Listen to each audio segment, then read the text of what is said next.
안녕하세요. 저는 이번에 서울대학교 국어교육학과에 16학번으로 입학하게 된 송세현이라고 합니다. 오늘은 이제 여러분들과 함께 제가 했던 공부법에 대해서 얘기해보는 시간을 갖도록 하겠습니다. 정시 최초 합으로 합격하게 됐고 수능 등급은 국어 1, 수학 1, 영어는 2, 탐구는 두 과목 전부 다 1등급을 맞았습니다. 서울대 같은 경우는 수학을 다른 과목보다 훨씬 더 많은 비중을 중요하게 보더라고요. 제가 약했던 수학 성적을 끌어올리기 위해서 하루에 8시간씩 수학만 하는 등 엄청난 노력을 쏟았던 것 같습니다. 제 자신을 사랑하고 좀 자존감이 높았던 사람인 것 같아요. 저 자신을 믿고 공부를 밀고 나갔던 게 아마 가장 큰 성공의 이유지 않을까라고 저는 개인적으로 생각합니다.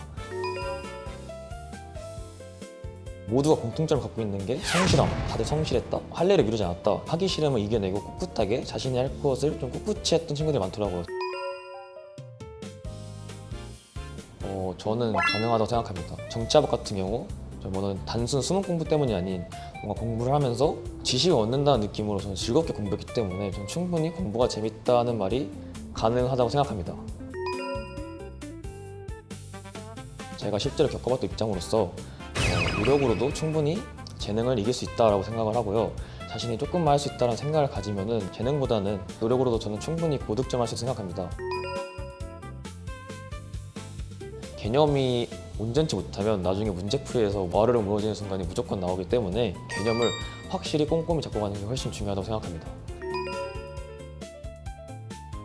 바로 답지 보는 건 좀 추천하지 않고, 왜냐면 그 사이에 가끔씩 깨닫지 못했던 아이디어가 생각나서 풀리는 경우도 있고 그런 경우가 많기 때문에 하루나 한 반나절 정도 시간을 두고 답지를 보는 걸 저는 훨씬 추천하는 방법이긴 합니다.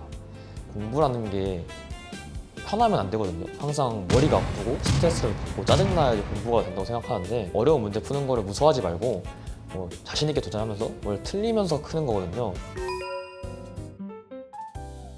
수학 같은 경우는 개념을 똑바로 못 잡고 문제풀이에 집중하다 보니까 와르르 무너지는 시점이 오더라고요. 개념 확실히 잡는 걸 추천하고, 영어 같은 경우는 단어가 굉장히 중요하거든요. 단어를 꾸준히 외우면서 계속 수험생활 내내 꾸준히 조금씩 하는 거를 추천해드리고, 국어 같은 경우는 기출이 엄청나게 중요한 과목으로서 기출 분석을 누구보다 꼼꼼히 열심히 한 다음에 출제자의 눈으로 파악하는 능력부터 기르고 나서 EBS 연계나 다른 사설 모의고사들로 다양한 형태나 다양한 난이도의 문제를 만나면서 풀어보는 것이 중요하다고 생각을 하고요. 이틀이나 3일 뒤에 한 휘발이 될 때쯤 스스로 본인이 풀어보면 그때쯤이면 이제 자기의 머리에 꼭 그 깊이 박히는 느낌이 좀 들었어가지고 복습하기에 너무 적합한 학습 방법이라고 생각합니다. 저는 첫 번째, 복습은 꼭 무조건 스스로 복습을 통해서 체득을 해야 자기 거가 되기 때문에, 복습 방법으로는 제가 썼던 방법 중에 수업을 듣고 다음날 바로 복습을 하고 일주일 뒤에 한 번 더 복습을 하는 이런 2차 복습을 하는 게 저는 되게 기억에도 많이 남고, 두 번째가 이제 자신감. 시험 사실 이제 기세 싸움이란 말이죠. 시험장에서 한번 말리게 되면 이제 뒤에가 와르르 무너지기 때문에 자신을 믿고 자신감을 갖는 게 꼭 중요하다고 생각하고, 세 번째가 꾸준함, 성실함. 꾸준히 하루하루 조금씩이라도 멈추지 않고 하는 성실함이 저는 굉장히 중요하다고 생각하기 때문에 공부를 잘하려면 복습, 자신감, 성실함 이 세 개만큼은 꼭 가졌으면 좋겠습니다. 아무래도 이제 시험 시간에 맞추는 게 1년 내내 아침 공부의 시작은 무조건 국어로 시작해서 제 머리가 그런 루틴에 좀 맞춰지게 했던 것 같습니다. 전날 공부했던 것 중에서 좀 어려웠던 거나 헷갈렸던 거를 아침에 좀 복습을 하면서 뇌를 깨우고부터 이제 학습을 시작했던 것 같습니다. 국영수는 솔직히 말해서 벼락치기로는 점수를 올리기 힘들고, 굳이 벼락치기를 하겠다면 탐구 공부를 추천하는 게 그 개념이 문제에 직접적으로 나와가지고 어느 정도 점수에 영향이 있을 수 있다고 생각을 합니다. 계속 말씀드렸지만 항상 공부의 핵심은 복습이죠. 내신이든 수능이든 수업을 듣고 복습을 안 하면 그냥 시간만 날렸다고 저는 생각을 하거든요. 줄 건 줘라라는 마인드로 시험을 쳐야 되거든요. 나는 문제라도 풀자라는 마인드로 지금 시험에 임해서 버릴 건 버리라는 그런 좀 야수의 심장 같은 마인드로 좀 시험을 쳤으면 좋겠습니다. 저 같은 경우는 두 개가 헷갈리면 제가 정답을 찍고 싶은 거 반대로 찍었거든요. 그러니까 왜냐면 이 두 개가 헷갈렸다는 거는 제가 더 찍고 싶은 게 뭔가 저는 그 함정에 걸렸다라는 생각이기 때문에 찍고 싶은 거 반대로 찍었을 때 정답률이 조금 높았던 것 같더라고요. 조금 무식한 방법이긴 하지만 많이 실수를 계속 하다 보면은 언젠가 줄어들게 된다. 그러니까 일단 공부량을 늘려보자. 뭔가 실수를 하든 뭘 하든 간에 뭔가 많은 걸 경험해보자 라고 저는 조언을 드리고 싶습니다. 성적이 꾸준하게 오르는 게 아닌 계단 형식으로 오른단 말이죠. 정치학에 있다가 성적이 한 번에 확 오르는 그런 느낌인데 제가 몸소 겪었던 게 제가 수학이 이제 4등급에서 1등급으로 됐잖아요. 본인이 공부 방법을 꿋꿋이 믿고 일단 나아가는 걸 추천하긴 하지만 뭔가 공부 방법이 잘못된 것 같다는 생각이 들면 뭐 주변에 이제 교육 전문가분들, 학교 선생님이나 학원 선생님들의 조언을 받아서 제3자의 입장에서 객관적으로 바라봐줄 시선이 필요하다라고 저는 조언을 드리고 싶습니다.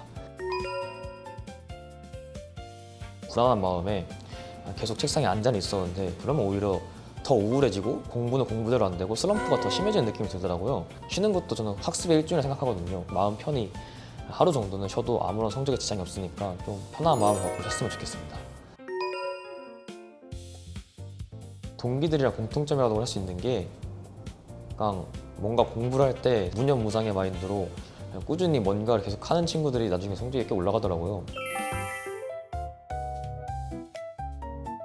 6년 동안 다녔던 학원인 스마트법에 대해서 얘기해보는 시간을 갖도록 하겠습니다. 저는 그 아산 건곡 서해그랑불점에서 초등학교 3학년 때부터 중학교 3학년 때까지 총 6년을 다녔습니다.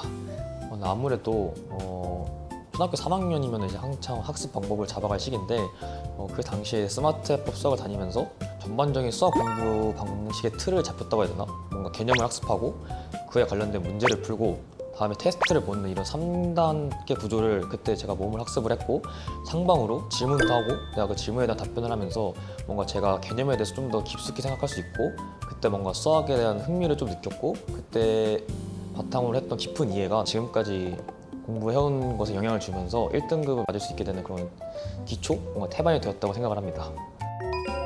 그 개념 설명 이후에 함께 연계된 문제풀이를 풀면서 제가 배웠던 개념들을 적용하는 게 수학적 능력 향상에 되게 도움이 된다고 생각하는데 거기에 더불어서 더 맞춤형으로 정답률 같은 걸 체크해서 어디가 약한지 약점들을 잘 알려주는 게 저는 굉장히 좋았다고 생각하거든요. 마지막으로는 또 이제 저희가 일주일이나 한 달 주기로 계속 꾸준히 테스트를 받던 게 큰 도움이 됐던 게 제가 어느 정도 성취를 얻었는지 제 눈으로 평가해야 될 지표가 필요한데 테스트가 제 객관적인 수준을 파악하는 데 도움이 많이 됐더라고요.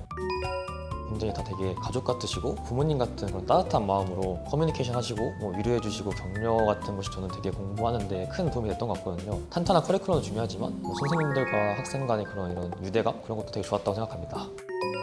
제가 직접 먼저 겪었던 인생 선배로서 전하면은 저는 스마트법이 실력 같은 걸 얻기에는 굉장히 좋은 학원이라 생각하기 때문에 스마트법을 제 이름을 두고 당당하게 추천드리고 싶습니다.